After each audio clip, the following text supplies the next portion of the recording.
Assalamualaikum warahmatullahi wabarakatuh. Bagaimana kabarnya mahasiswa sekalian?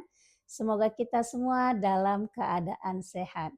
Berjumpa lagi kita pada pembelajaran geometri bidang.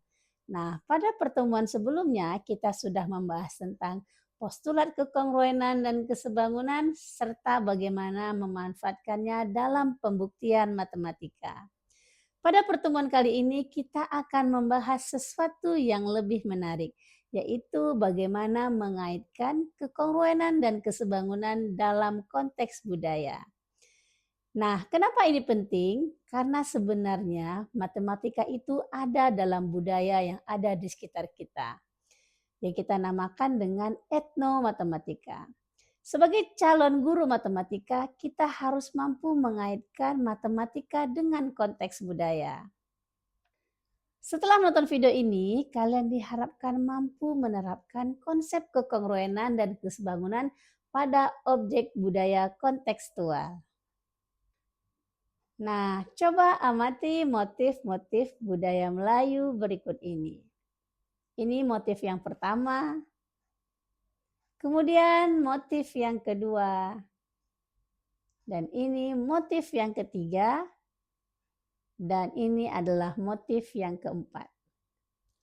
Coba perhatikan pola atau bentuk yang ada pada motif tersebut. Apakah terdapat kekongruenan dan kesebangunan pada motif tersebut? Coba amati apakah terdapat bentuk yang bagian motif yang memiliki bentuk yang sama atau ada motif yang memiliki bentuk yang sama dan ukuran yang berbeda. Nah, coba amati terlebih dahulu. Nah, kita akan membahas konsep kekongruenan dan kesebangunan melalui motif budaya Melayu tersebut. Nah, inilah yang dikatakan dengan etnomatematika. Pernahkah kamu mendengar kata etnomatematika sebelumnya? Kajian yang mengaitkan antara matematika dengan budaya dinamakan etnomatematika. Melalui etnomatematika, kita belajar bahwa konsep matematika tidak hanya ditemukan di ruang kelas, tetapi juga pada berbagai aktivitas dan karya budaya masyarakat. Nah, sebenarnya etnomatematika ini bisa kita bawa pada pembelajaran matematika. Namun berdasarkan penelitian yang saya lakukan, masih sedikit eksplorasi etnomatematika yang ada di budaya Melayu Riau. Nah, ini artinya masih sedikit pendidik yang membawa etnomatematika dalam pembelajaran matematika itu sendiri. Sehingga pada perkuliahan kali ini kita akan mengaitkan kekongruenan dengan budaya yang kita namakan etnomatematika. Nah, mari kita belajar kekongruenan dan kesebangunan melalui budaya. Nah, sekarang pertanyaannya, bagaimana kita belajar kekongruenan dan kesebangunan melalui konteks budaya?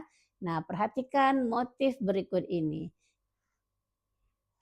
Ini merupakan motif pucuk rebung. Tahukah kamu tentang motif pucuk rebung? Pucuk rebung adalah salah satu motif ukiran khas Melayu Riau yang sangat populer dan sering dijumpai baik dalam seni ukir kayu, songket, batik, maupun ornamen bangunan tradisional. Pucuk rebung adalah salah satu motif ukiran khas Melayu Riau yang sangat populer dan sering dijumpai baik dalam seni ukir kayu, songket, batik, maupun ornamen bangunan tradisional yang ada di Provinsi Riau. Nah, perhatikan gambar motif pucuk rebung berikut ini. Nah, motif ini biasanya diletakkan di kain songket Riau. Menurut kalian, adakah motif yang memiliki bentuk dan ukuran yang sama? Jika ada, bagian mana saja? Silakan amati beberapa detik. Jika jawaban kalian adalah motif yang ditandai pada layar, motif-motif tersebut memiliki bentuk dan ukuran yang sama. Jika salah satu dipindahkan atau diputar, keduanya akan saling menutupi dengan tepat. Inilah yang disebut dengan kongruen. Artinya, konsep kekongruenan terdapat pada motif pucuk rebung ini.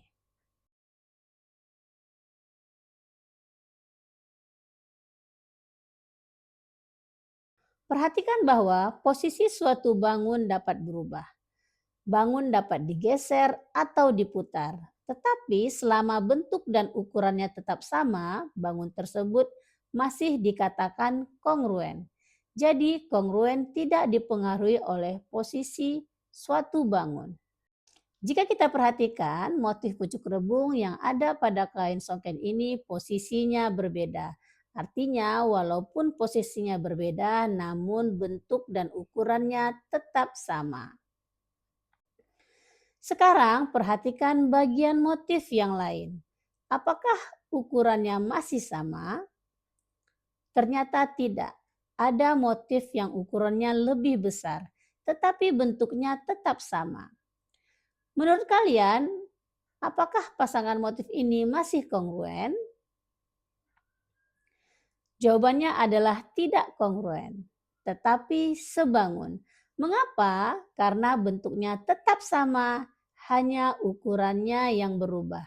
Jadi, kesebangunan menunjukkan adanya kesamaan bentuk dengan ukuran yang sebanding.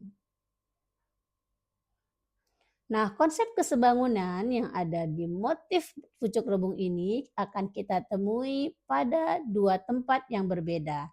Misalnya, satunya berada di bangunan, satunya lagi berada di pagar, atau satunya lagi berada di kain songket riau.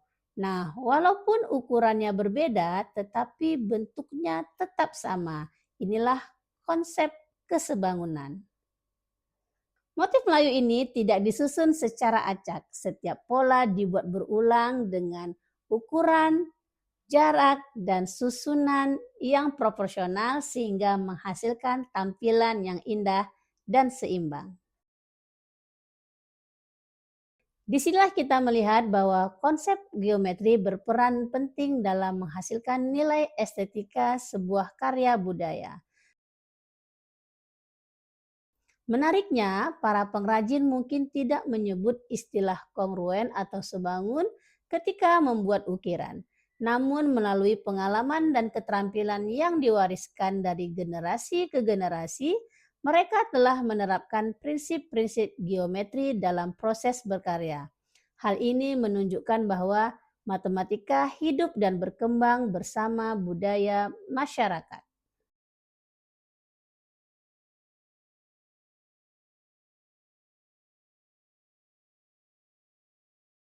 Nah, itu tadi kita sudah mengeksplor konsep kekongruenan dan kesebangunan melalui motif ukiran budaya Melayu Riau. Nah, sekarang giliran kalian. Coba kalian amati motif-motif budaya yang ada di sekitar kalian.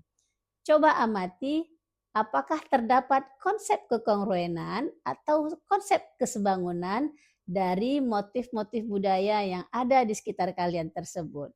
Nah, jika ada, maka hal tersebut bisa kalian jadikan sebagai jembatan dalam mempelajari matematika. Nah, setelah menonton video ini, saya berharap kalian sudah memahami konsep kekongruenan dan kesebangunan serta bagaimana menggalinya atau mengeksplorasinya melalui konteks budaya yang ada di sekitar kita. Tidak terasa kita sekarang sudah sampai di penghujung pembelajaran geometri bedang, yaitu tentang mengeksplorasi, menggali konsep kekongruenan melalui konteks budaya. Nah, setelah menonton video ini, saya berharap kalian semakin peka terhadap matematika, bahwa matematika itu hidup dan hadir dalam kehidupan sehari-hari. Dan saya berharap kita semakin bangga dengan kekayaan budaya lokal yang ada di sekitar kita. Nah, sampai jumpa lagi di video berikutnya. Semangat belajar dan tetaplah mengamati dan berpikir tentang matematika yang ada di sekitar kita. Terima kasih. Assalamualaikum warahmatullahi wabarakatuh.